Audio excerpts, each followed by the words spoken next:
Hola a todos y bienvenidos al segundo episodio de este tutorial sobre React Query.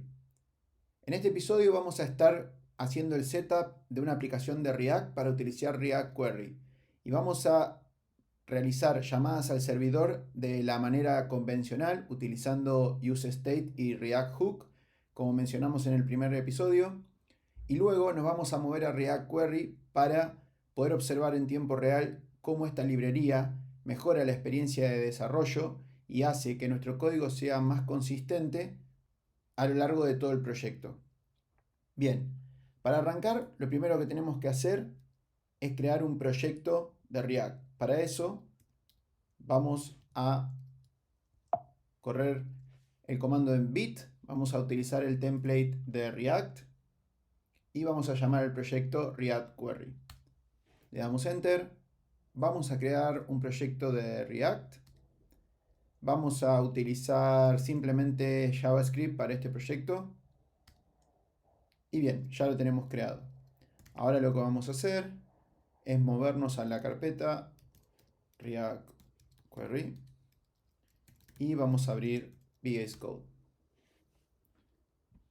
Bien, aquí tenemos el proyecto.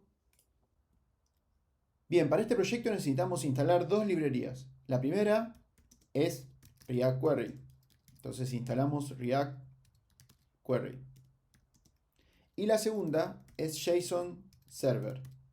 Esta librería lo que nos hace es proveer de un servidor que nos permita interactuar como si fuera un servidor real. Es un servidor que se ejecuta en memoria, que permite realizar llamadas de tipo GET, POST para interactuar con un servidor. Esta va a ser nuestro servidor y lo que vamos a hacer es crear un archivo JSON que va a ser de base de datos, el cual nos va a proveer de la información que necesitamos. Se comporta de igual manera que un servidor real creado por ejemplo, Node. Bien, una vez que tenemos instaladas estas dos librerías, vamos a ir al package.json para corroborar que las dos librerías se han instalado. Como podemos ver, tenemos React Query y JSON Server. El siguiente paso que tenemos que hacer es ir a la carpeta principal de la aplicación y crear un nuevo archivo que podemos llamar, por ejemplo, db.json. db es el acrónimo para base de datos. Bien, en este archivo lo que vamos a hacer es pegar este JSON, ¿sí? Que contiene proyectos y un array de tres diferentes proyectos. Esta va a ser la información que nos va a enviar este servidor. La segunda cosa que tenemos que hacer es ir al package.json y cambiar el script en esta zona. Tenemos que crear un script que podemos llamar server y que simplemente, bien, acá Copilot ya sabe lo que necesitamos, va a ejecutar el JSON server con la flag watch para que nos vaya viendo si tenemos cambios en el archivo y en el puerto 3001. Bien, guardamos. Entonces ahora lo que vamos a hacer es decir npm run server. Corremos el servidor. Lo que hace entonces JSON Server es separarnos los recursos, en este caso, en diferentes rutas de acceso, siguiendo los principios de REST API. Entonces ahora vamos al navegador, copiamos esta URL, tenemos ejecutando el servidor, vamos al navegador, pegamos la URL y como podemos ver nos devuelve el array con los diferentes proyectos. Una vez que tenemos entonces el servidor corriendo, podemos ir a nuestra aplicación de React. Lo primero que vamos a hacer es proceder a traer la información de la forma convencional, es decir, utilizando el useState y el useEffect.hook. Entonces, normalmente lo que haríamos utilizando los hooks sería, antes que nada, tenemos que tener un estado donde tendríamos, por ejemplo, un isLoading y un setIsLoading, donde podemos decir entonces que es igual a true, y generalmente tendríamos otro estado donde tendríamos data y setData y sería igual a un array vacío. Luego utilizaríamos el useEffect Acá Copilot me ayuda mucho con el código para seguir avanzando. Este useEffect se ejecutaría una sola vez al principio del renderizado de la aplicación y lo que tendríamos es una función que podríamos llamarla fetchData, sería asíncrona. Luego, esa función lo que haría es utilizar Axios. Aquí nos está llamando, bien, esto no lo necesitamos porque vamos a llamar a http vamos a llamar a localhost 3001 barra estaba corriendo en projects.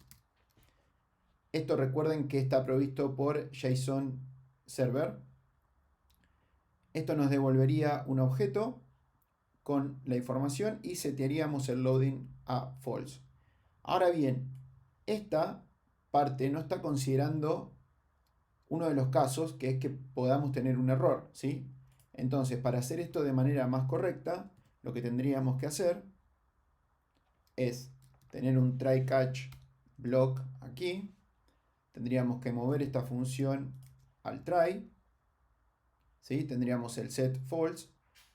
En el caso del catch, tendríamos, por ejemplo, un console.log del error y también setearíamos set is loading to false. Bien, entonces, fíjense, podríamos tener incluso otro estado donde tendríamos un error const, podemos decir error set error, y en caso de que haya un error, no solo loguearlo en la consola, sino decir set error equal error. Bien, todo esto es lo que tenemos que hacer para traer información desde el servidor y guardarla en el estado. Luego, ¿qué haríamos? Bueno, primero lo que haríamos es decir, ok, si is loading, primero, vamos a retornar un loading. En caso de que haya un error, vamos a retornar un div con que diga algo ha salido mal, o podríamos tener un manejador de errores acá. Y en caso de que haya datos, entonces tendríamos los datos, ¿sí? Y lo que podríamos hacer aquí es simplemente decir, ok, data.map, y podríamos decir project, y esto va a ser, vamos a hacer un p con el project. A esto habría que agregarle una key con el project.id y el project, déjenme ver porque no recuerdo el mock. Vamos a poner name en este caso. Vamos a ir a project.name y lo guardamos. Entonces, de esta forma es como estaríamos trayendo los datos desde el servidor y renderizándolos en nuestro componente. De hecho, lo que vamos a hacer ahora es correr esta aplicación. Vamos a crear una nueva ventana. Vamos a limpiar esto y vamos a poner npm start run dev. Bien, ahí tenemos la aplicación corriendo en este puerto 5174 y no nos tenemos que olvidar de instalar Axios, que lo estamos usando, npm install Axios. Bien, una vez que tenemos esto instalado, entonces import Axios from Axios. Bien, y vamos a la aplicación y como vemos tenemos el proyecto 1, el proyecto 2 y el proyecto 3. Bien, también lo que podemos ver es si vamos a Network y ponemos una red lenta, Slow 3G por ejemplo, y recargamos, que tenemos el loading y luego los tres proyectos. ¿Sí? Vamos a volver a poner la velocidad en normal. Entonces, esta es la forma normal, convencional, con la que transferimos datos desde el servidor al cliente utilizando React.